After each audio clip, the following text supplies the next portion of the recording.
At Arizona State University, we're bringing world-class education from our globally acclaimed faculty to you.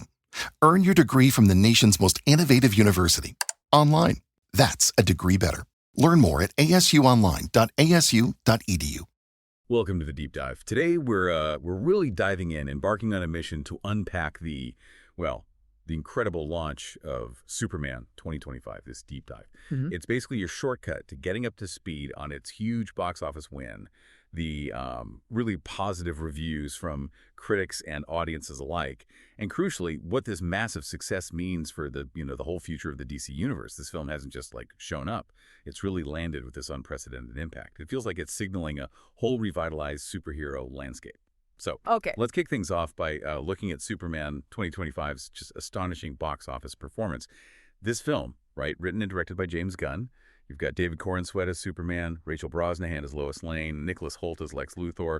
It officially premiered Friday, July 11th, but those Thursday previews started the day before. And those previews, huge, a massive $22.5 million. That makes it the highest grossing preview day of 2025 so far. Yeah, and it comfortably beats some big ones like Barbie, even Matt Reeves as the Batman. Right. And for James Gunn, personally, it was a new record, way past Guardians 3. Significantly higher than Guardians. And look, it crushed Man of Steel's preview number for a solo Superman film. Yeah, though it didn't quite hit the Batman v Superman number, but still. Still very, very impressive for a reboot like this. Okay, moving into the domestic opening weekend itself, so July 11th, 13th, the film pulls in an estimated, $122 to $123 million. Which makes it the biggest opening weekend for a solo Superman film ever. Unadjusted, of course, but still beating Man of Steel. And the biggest superhero movie opening of 2025 so far. Right. Globally, you're looking at around $217 million total for that opening weekend. That's the domestic, plus about $95 million international. Yeah, a really strong start everywhere. Now, context is important here. The production budget's reported at $225 million, plus, another $150, maybe $200 million for global marketing. So the break-even point is pretty high, somewhere between $500 and $750 million, give or take. But the word is Warner Bros. Execs would be happy with anything over $500 million. They're playing the long game. Exactly. And what's really insightful, I think, is how Superman 2025 didn't just, hit financial targets. It feels like it fundamentally reset the audience's emotional connection with the DC universe. Oh, that's a great way to put it. It's not just a win. It's a huge validation of this whole new DCU foundation they're building. And it kept going, right? The midweek numbers. Yeah, looking at Monday, July 14th, the domestic take was estimated around $16 to $18 million. That shows really healthy audience retention. People aren't just rushing out opening weekend, they're going during the week. Suggests good word of mouth. Absolutely. Which is why current projections now have the domestic total looking comfortably over $350 million, maybe even hitting $400 million. Wow. And worldwide, that could push it towards $600, maybe even $700 million. That's definitely hitting those satisfaction markers for Warner Bros. For sure. And for you, the viewer, this kind of financial success, this stability, it signals that the DCU isn't just, finding its feet again. It's actually building real momentum. It means you can probably count on more high-quality, interconnected stories that you'll actually want to follow. And a small thing, maybe, but the runtime helped too. 129 minutes. Just over 2 hours. Pretty brisk for a modern blockbuster. Yeah. Allows for more screenings per day, helps keep those weekday numbers strong. Okay. But those amazing box office numbers, they're only half the picture, right? Right. What really seems to be driving this, and maybe what's even more vital for the DCU's future, is the reception. It's been overwhelmingly positive from critics and audiences. That's the key combo. On Rotten Tomatoes, you've got an 82% certified fresh score. That's from over 300 critics, so a pretty wide sample. Solid critical score, definitely. But the audience score, the popcorn meter, it's even higher. I'm hovering around 95, 96%. Wow. From over 10,000 verified reviews. That's exceptional enthusiasm from the public. And that's huge, because historically, Superman films haven't always hit that high with audiences on RT. Right. This is the first time a Superman movie broke 90% audience approval there. It even beats Donner's original Superman from '78. Which is saying something. Donner's film is iconic. And these scores aren't just initial hype. They've held really steady past opening weekend. Yeah, and that consistency is so important. You see it reflected elsewhere, too. Metacritic, a generally favorable 68 out of 100 from critics. Okay. And a strong user score there, too, 7.7 out of 10. And CinemaScore, the exit polls. A solid A. That's a fantastic grade. Mhm. It directly points to positive word of mouth, which is crucial for legs at the box office. Absolutely.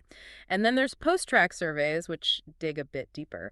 They showed an impressive 78% definite recommend from general audiences. 78% definite recommend. That's really strong. It is. And interestingly, parents gave it a perfect 5 out of 5 stars. Kids rated it 4.5 out of 5. So it's hitting across the board, families included. Big time. Strong approval across demographics. It's just clear the film really, really resonated.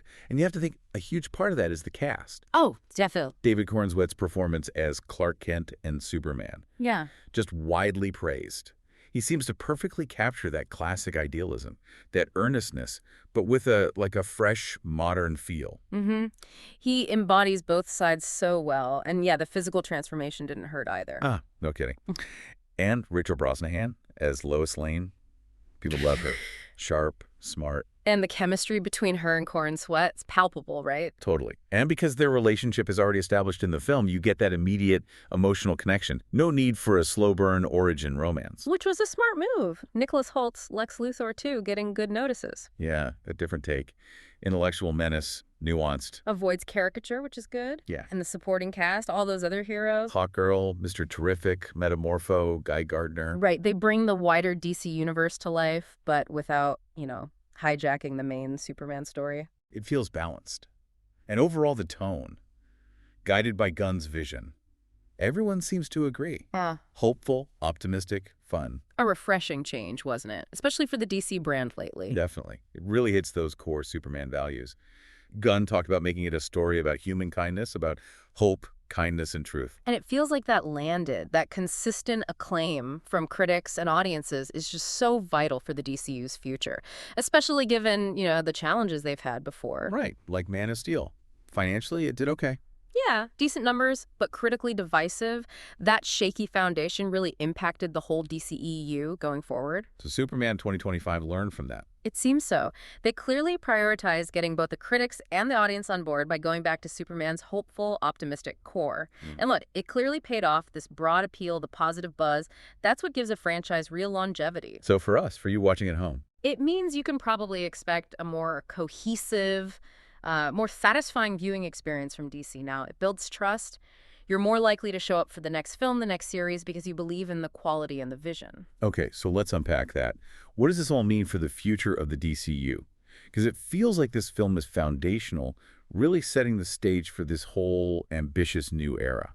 No question. The success here, it just unequivocally validates Gunn and Peter Safran's whole DCU Chapter 1, Gods and Monsters strategy. Sets a high bar right out of the gate. A very high bar.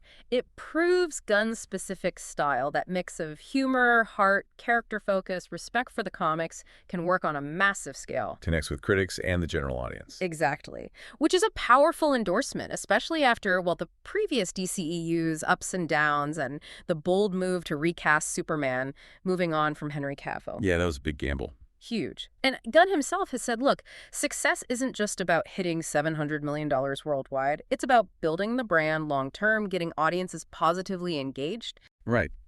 Which brings us to Superman 2, not officially announced beforehand.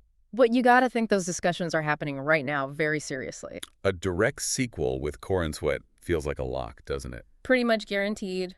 Gunn even hinted before release he had ideas for a follow-up. So timeline-wise, Yeah. usually 2-3 years for a sequel? That's typical. But Gunn's recent comments were interesting. He said he's working on something that's a Superman follow-up in some way, and that we'll see Superman again in less than a couple of years. Huh. So maybe not a direct Superman 2 next. Could be. Maybe his next appearance is in a team-up, a crossover event. It keeps things fresh. That is exciting. And the film itself, the ending, clearly tees up future stories for Clark, right? His whole journey balancing identities, relationships. Absolutely. The stage is set. Yeah. And this win provides huge momentum for the entire Chapter 1 slate. Like Supergirl, Woman of Tomorrow, coming in 2026. Definitely. The success of Superman has got to boost excitement for Millie Alcock as Kara Zor-El, especially with that post-credits scene you mentioned. Supergirl crashing into the Fortress of Solitude. A little worse for wear, apparently, picking up crypto. Yeah, it sets up her solo film perfectly and shows a real contrast between the cousins right away. And Peacemaker, His cameo in Superman. Brief, but telling. On a TV news broadcast mocking Superman's no-kill rule. Ha, classic peacemaker. Right. It connects the characters, shows their different approaches, builds that continuity ahead of Peacemaker Season 2 next month on Max. And Lanterns, the Max series. Guy Gardner showing up in the movie helps that too. For sure. Nathan Fillion as Guy Gardner, part of that Justice Gang in the movie, helps establish the tone, the vibe for the Lanterns show, even if that series is supposed to be more of a gritty, Earth-based investigation. It all feels connected. Very much so. The Brave and the Bold, the Batman and Robin film with Damian Wayne that now launches into a DCU with positive buzz. Even The Authority. You see the engineer, Angela Spica, played by Maria Gabriela de Faria, in Superman. Right, she's there in the climax. Yeah, left unconscious.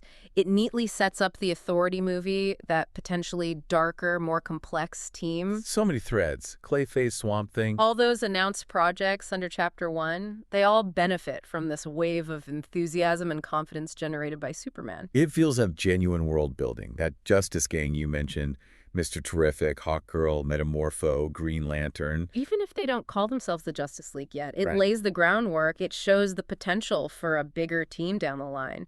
It makes this universe feel populated and real from the start. Keanu Williams is even listed in the cast, playing someone at the Daily Planet, just adding to that fabric. It's a very different feeling than the start of the last go-around. Completely different.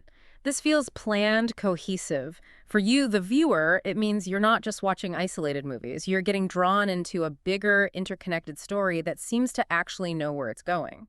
It's a game changer. Okay, let's dig a bit deeper then. Let's shift and really explore how this film manages to deliver more than just, big action. Yeah. The thematic stuff, the performances, this sort of cultural comeback for Superman. Yeah, there's a lot there. We touched on the cast chemistry already, but it's worth saying again. Corin Sweat, nailing that Clark-Superman duality. That endearing awkwardness as Clark, but undeniable presence as Superman. Masterful. And Brosnahan's Lois. Mhm. So sharp, so intelligent, that chemistry just pops. And Holt's Luthor, again, avoiding the usual tropes.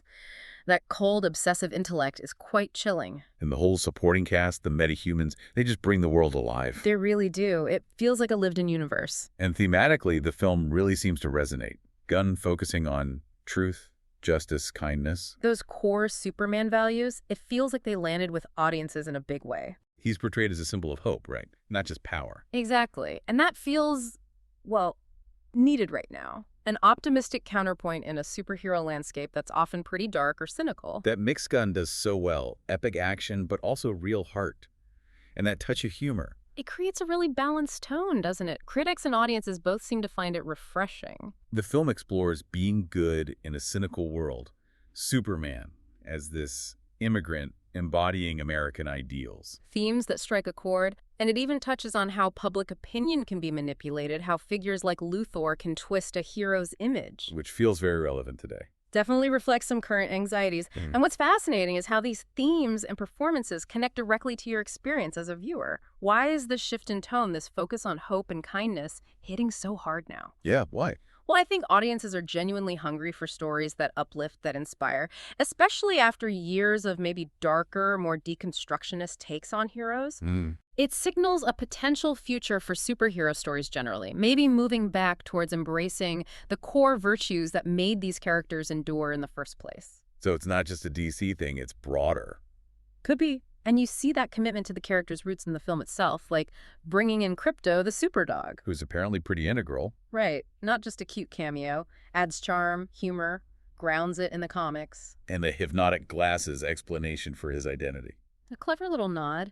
It shows Gunn isn't afraid to embrace the comic bookness of it all, but without making it, overly campy. It celebrates the source material. Exactly. Yeah. Same with focusing on Clark at the Daily Planet, with Jimmy Olsen and Perry White.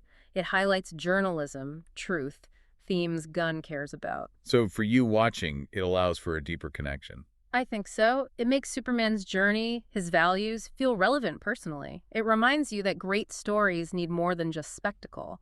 They need themes and characters that resonate on a human level. It really is something, isn't it? For years, people asked if Superman was still relevant, if his goodness was like old-fashioned in our cynical world. That was the narrative, yeah. But Superman, 2025, just powerfully shut that down.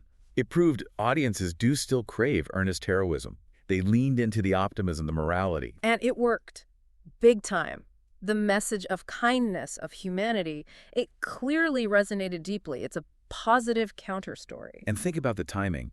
Superhero fatigue has been this buzzword. Mm. But this film proves that if you have quality, a clear vision, a compelling story executed well, people will show up in massive numbers. It absolutely sets a new benchmark. Quality trumps fatigue. And for David Corenswet, wow, he's the new Superman now for a whole generation. No doubt. His debut is so strong, he's firmly established as the face of this revitalized DCU. He could be embodying this character for years, defining Superman for a new era, like Christopher Reeve did back in '78. That's the potential, absolutely. So, okay, let's wrap this up.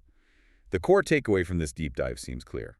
Superman 2025 didn't just, fly, it soared. Powerful opening, strong legs, completely validating Gunn's vision and Corenswet's portrayal. A massive success by pretty much every metric. Yeah, and this deep dive really highlights how, going back to core values, having a clear, hopeful vision can totally reignite an icon. It makes you wonder, doesn't it? If Superman can remind us what it means to be truly good, what other classic heroes out there are just waiting for their own optimistic revival?